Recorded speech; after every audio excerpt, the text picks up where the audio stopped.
Hey up and welcome back to another bike review out of Apple Yards in Keighley. Now last week I took out the Suzuki GSXS 1000 and today I'll be taking out its GT sibling. Now in the meantime, and if you're in this neck of the woods, get yourself down to Apple Yards. They are part of the MotoGB group and I've had several bikes through MotoGB over the years and always found it a very, very positive experience indeed. So get yourself down here, you're assured of a warm welcome, lots of bikes to choose from and lots of demonstrators available. So without further ado, let's get on and take out the Suzuki GSX 1000 GT. Okie dokie then, so there we are. The Suzuki GSXS 1000 GT. Oh, too many letters. Anyway, looks the business. So let's crack on. And we'll just let the TFT go through its little bit of theatre there. And off we go.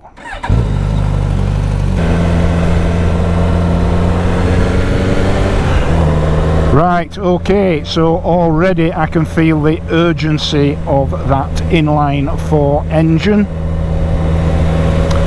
which chucks out 150 brake horsepower, and I'm expecting pretty much identical performance to the standard GSXS 1000 from last week. But already I can tell you I feel far much more at home on this than I did on that. That's the very first thing that we should consider when it comes to reviewing a sports tourer motorcycle, is what constitutes a sports touring motorcycle. Well, some people have said previously that bikes like the BMW R1250 RT, the Honda ST1300 Pan-European, my bike, the Kawasaki GTR 1400, the Yamaha FJR 1300, the Triumph Trophy 1200, that they fall into the sports touring category. Well, I disagree. Those bikes, to my mind, are fully fledged, full fat, full dressed, pure touring motorcycles, not sports tourers. And the reason I say that is because they are generally characterised by having a weight around about and in excess of 250 kilograms, of having a large physical size, and of course being shaft drive, all of those bikes.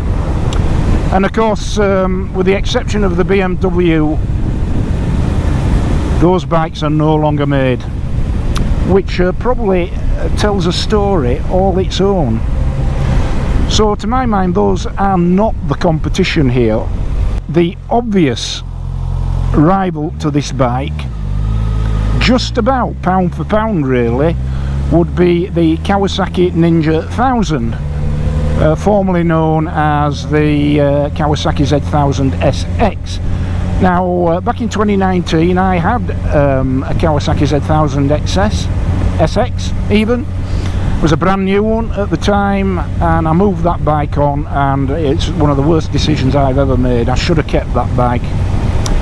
It was a fantastic bike, and this is Suzuki's answer to that very, very popular motorcycle. And just as we're here, you can see on the LCD there, it's a 6.5 inch TFT rather, LCD, 6.5 inch TFT. You've got a digital representation, or rather a TFT representation of an analog rev counter, a digital speedometer, fuel gauge, and here on the right hand side we've got a clock, great to see, and we've got the throttle settings, the traction control setting, and beneath that you've got the rest of the telemetry that you want, like your range to empty, outside temperature, air temperature, what have you. And as TFTs go, I think that's one of the better ones. Lovely and clear. Not entirely sure if you can tweak the display, but that would be perfectly satisfactory for me, would that? Very, very clear indeed. You know, some TFTs I find that you're searching around for the information that you want until you get used to the bike, and that in itself is a distraction that you could do without. And I suspect that is the problem with a lot of bikes that have endless amount of information at hand via the TFT, that there's always that temptation to take your eyes off the road and have a look at what the telemetry is saying, but that ain't a good idea. It's a matter of discipline. But the fuel link seems absolutely spot on. There's no surging, nothing unpredictable, and seems to be coping admirably in traffic. And the handling on the bends is absolutely superb, very, very planted indeed.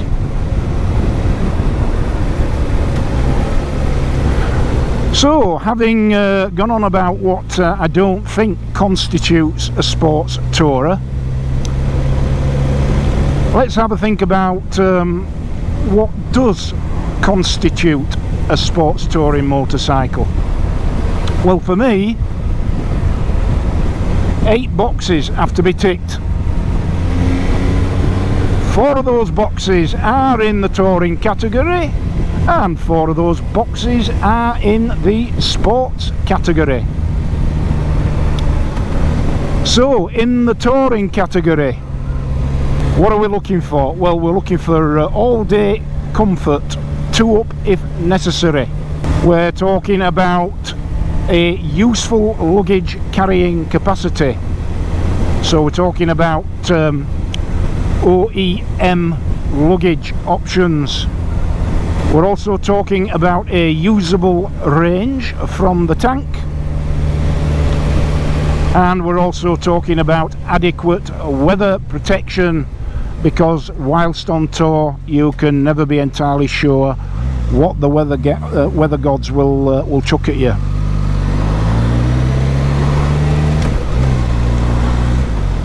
So yeah, in the touring category, we're after comfort, range, luggage and weather protection.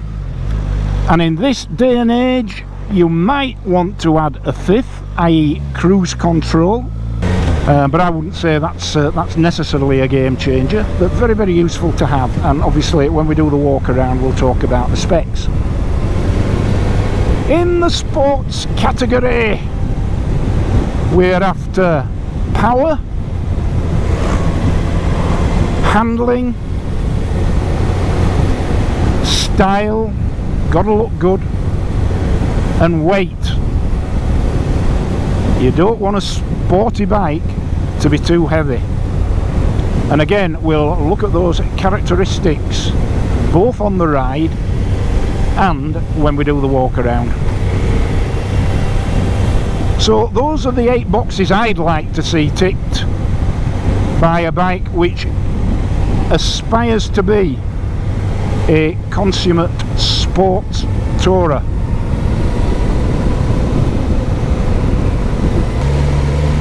So let's try the brakes. Front. Oh wow. Hey, that's Brembo's for you. And the rear. Yeah, pretty good too. Pretty good. So, let's see what the acceleration is like. I think we can guess, don't you?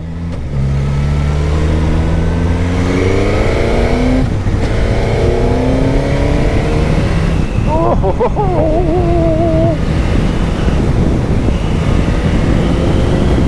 Lordy, lordy, lordy. I don't think I need to comment further upon the power of this bike.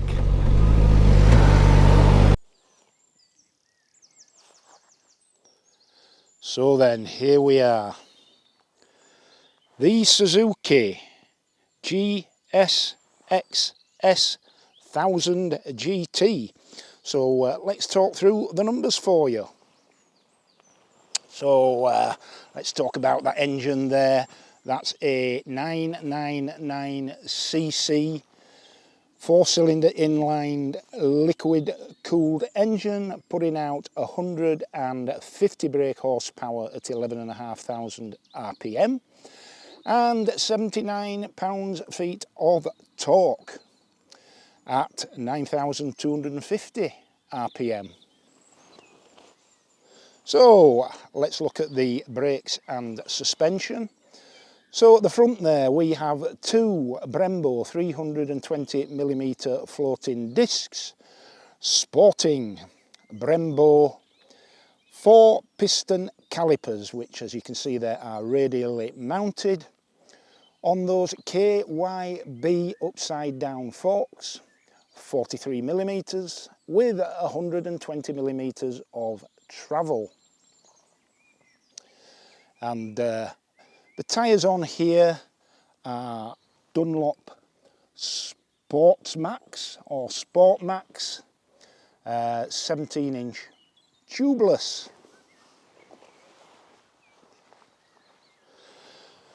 And the exhaust there is basically a 4x2x1 exhaust. And still very impressive sound from that OEM exhaust, but aftermarket options readily available. Looking at the rear wheel assembly now, we have on the back a 240mm disc and a Nissin, so not Brembo at the rear, Nissin single piston caliper, and again that Dunlop Sport Max tyre, 17 inches. Nice to see a hugger going on there. And if we come round now and talk about the fuel tank and range. So on here we have a 19 litre, that's 5 US gallons of fuel tank. And that should be good for about 180 miles, which is very usable. It's not at the dizzy heights of the 300 miles plus tank range of things like the GS Adventure, Triumph Tiger Explorer range, the Ducati Multistrada Enduro for example, but usable. Yeah, so 19 litres, about 180 miles, depending of course upon how you ride.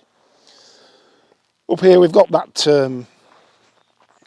TFT dash there, which of course I've already talked about. So we'll have a look at the switch gear. Switch gear wise, on the left hand bar, I'm pleased to announce that we do have a cruise control. And there you have the standard horn and indicator assembly and the main beam and flash trigger at the front. And in the middle there, the menu selection buttons for that TFT. On the right hand side, we have the standard starter, hazard warning lights, and the cruise control activation button. As you can see there, a cable operated clutch, and the levers do not appear to be adjustable for span, but are perfectly fine.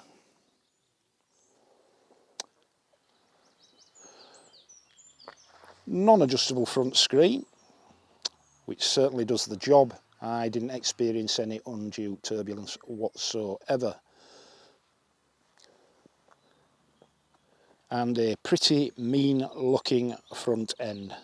Transformerish, I think you'd describe it. LED lights all round. Yeah, so there she is. Now the seat height is 810mm and the weight of the bike comes in wet at 223 kilograms. So let's have a look at me seated upon the bike. Okay then, so I am 6'1", 32 to 33 inch inseam, 85 kilos,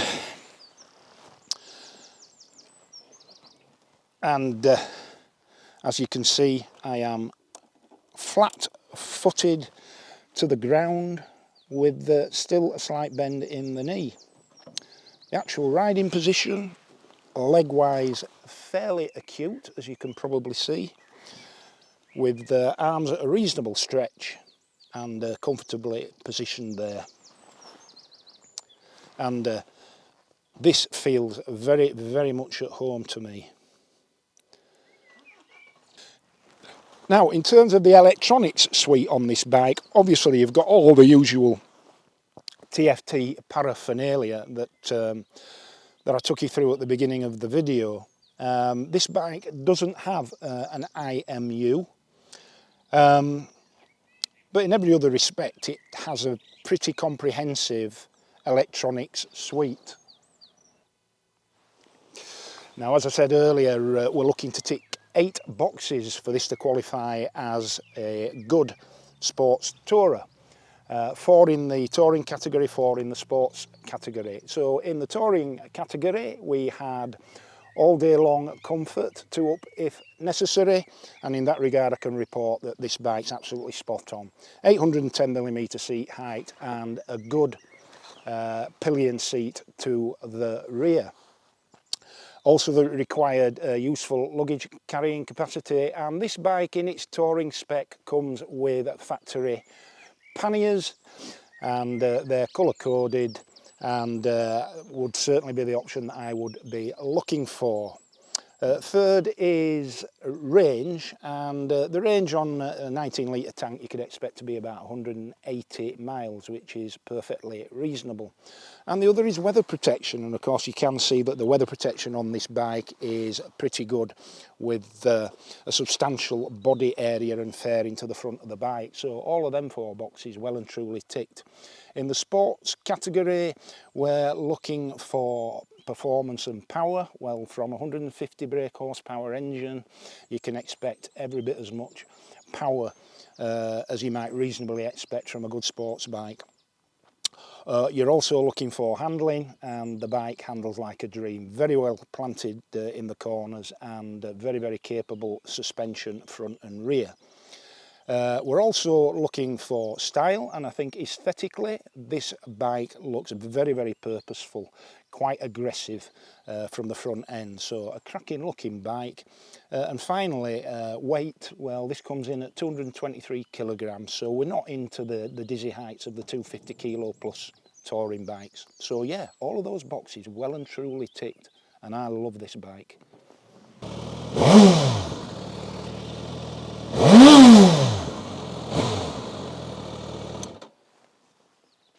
And if that ain't the sound of a powerful bike, I don't know what is.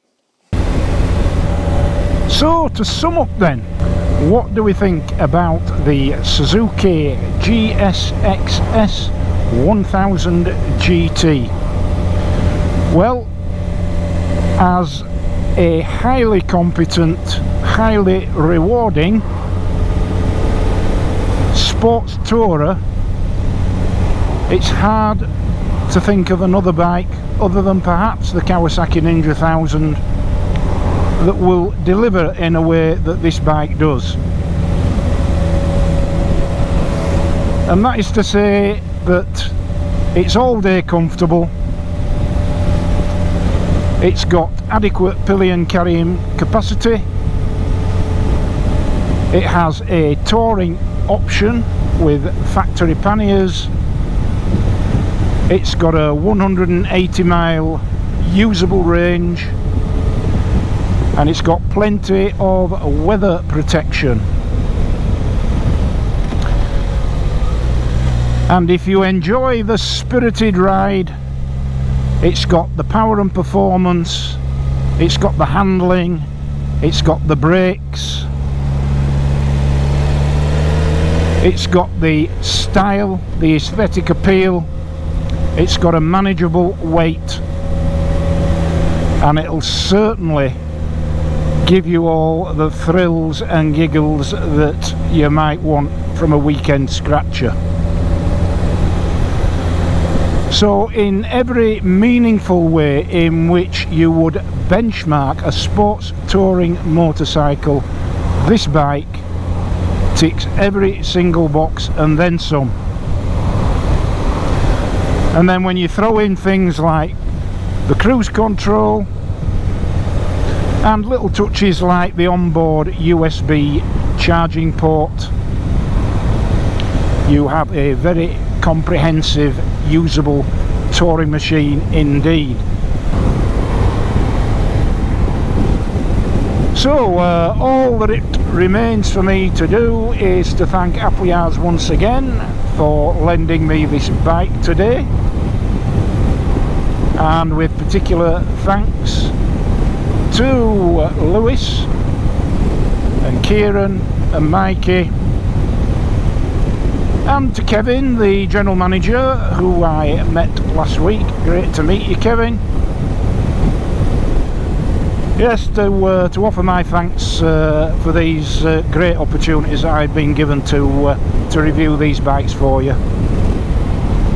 So until the next time, ride safe, be kind, and I'll see you on the next one. Toodle pip.